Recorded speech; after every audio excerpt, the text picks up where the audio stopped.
Alright, nandito tayo ngayon sa kabundukan ng Sandig, Zamboanga del Norte. Dito ay sa Katipunan, part 2 ng Katipunan. Ayan, pinakita ko lang sa inyo yung mga bundok dito. So iniwan ko lang itong sasakyan dito dahil hindi niya na kaya papunta ron sa taas. Nag-i-slide yung gulong madulas.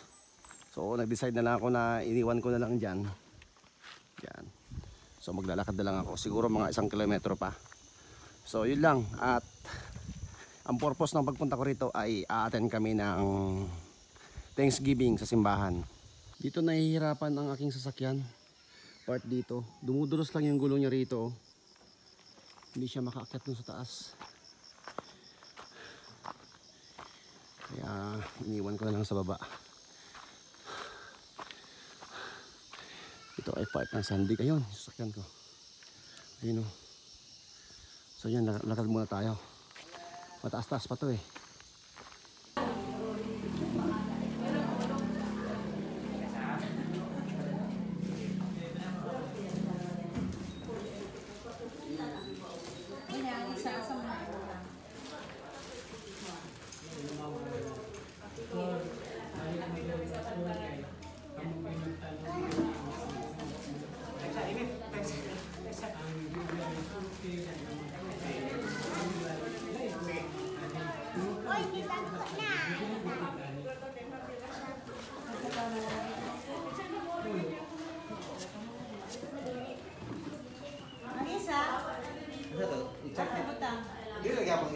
I-chop ang kata dito.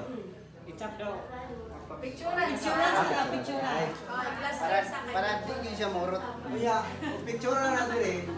Ayaw lang tanggalan na yung one. Dito naman. Hindi na. Sige, pagkitan sa kay para Basta picture na. Masa mana picturean mo ka?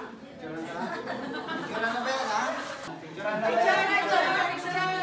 Yang isa-isa makanon lang cellphone para ma-judge. Dire-dire ko, picture na lang. Hawak mo ba ta? Awa. anak ko. Your mother and son. Wala naman ang isa. Kitaan. Ito na rin makita. Dito siguro na.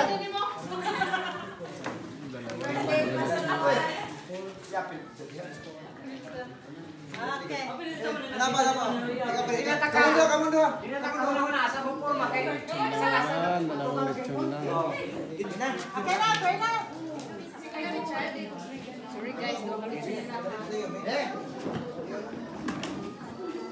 Masahe mo pati yun eh. Parang makadugsa talas eh. Pre, parang panit. Ay! Ano lang sa atin yung balat lang to kasi Ay, la, tubig. Ay, yan ko ang bawaw. Huwag si Insik pa, muna dabis. Dabis. Ano rin mi? Kita ka store. Cha. Palat ng kalat. Akong gipos. Alam mo.